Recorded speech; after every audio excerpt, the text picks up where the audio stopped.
Hi all, welcome to football arena. FIFA World Cup ആരംഭിച്ചു കഴിഞ്ഞു. ഇത്തവണ കൂടുതൽ കിരീട സാധ്യത കൽപ്പിക്കപ്പെടുന്ന ടീമുകളിൽ ഒന്നാണ് പോർച്ചുഗൽ. മികച്ച ഒരു താരനിരയെ തന്നെ അവകാശപ്പെടാൻ പോർച്ചുഗൽ ടീമിന് കഴിയുന്നുണ്ട്. ഇത്തവണ വലിയ ഒരു മുന്നേറ്റം പോർച്ചുഗൽ ഉണ്ടാക്കും എന്നാണ് പലരും പ്രതീക്ഷിക്കുന്നത്, പലരും പ്രവചിക്കുന്നത്.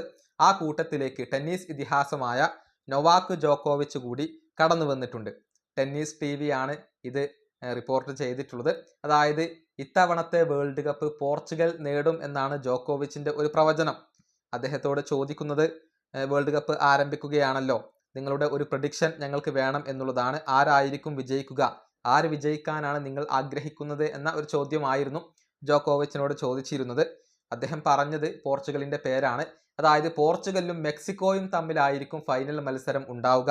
എന്നിട്ട് മെക്സിക്കോയെ എതിരില്ലാത്ത 2 ഗോളുകൾക്കോ അതല്ലെങ്കിൽ ഒന്നിനെതിരെ 2 ഗോളുകൾക്കോ പോർച്ചുഗൽ പരാജയപ്പെടുത്തിക്കൊണ്ട് പോർച്ചുഗൽ ഇത്തവണത്തെ വേൾഡ് കപ്പ് നേടും എന്ന ഒരു പ്രവചനമാണ് ജോക്കോവിച്ച് നടത്തിയിട്ടുള്ളത്. മെക്സിക്കോ ഫൈനൽ വരെ എത്തും എന്നുള്ള ഒരു പ്രവചനമൊക്കെ അദ്ദേഹം ഇപ്പോൾ നടത്തി കഴിഞ്ഞിട്ടുണ്ട് എന്നുള്ളതാണ്. ഏതായാലും ടെന്നീസ് ഇതിഹാസമായ ജോക്കോവിച്ച് ഇപ്പോൾ പോർച്ചുഗൽ കിരീടം നേടാനാണ് ആഗ്രഹിക്കുന്നത്. അതിപ്പോൾ വ്യക്തമായി കഴിഞ്ഞു. ക്രിസ്ത്യാനോ റൊണാൾഡോയുടെ അവസാനത്തെ വേൾഡ് കപ്പാണ് ഇത്. വേൾഡ് കപ്പോടുകൂടി പോർച്ചുഗൽ ദേശീയ ടീമിൽ നിന്നും പടിയിറങ്ങാൻ അദ്ദേഹത്തിന് സാധിക്കുമോ എന്നുള്ളതാണ് ആരാധകർ ഉറ്റുനോക്കുന്ന കാര്യം. ഈ വീഡിയോ അവസാനിപ്പിക്കുന്നു. അടുത്തൊരു വീഡിയോയിൽ കാണാം.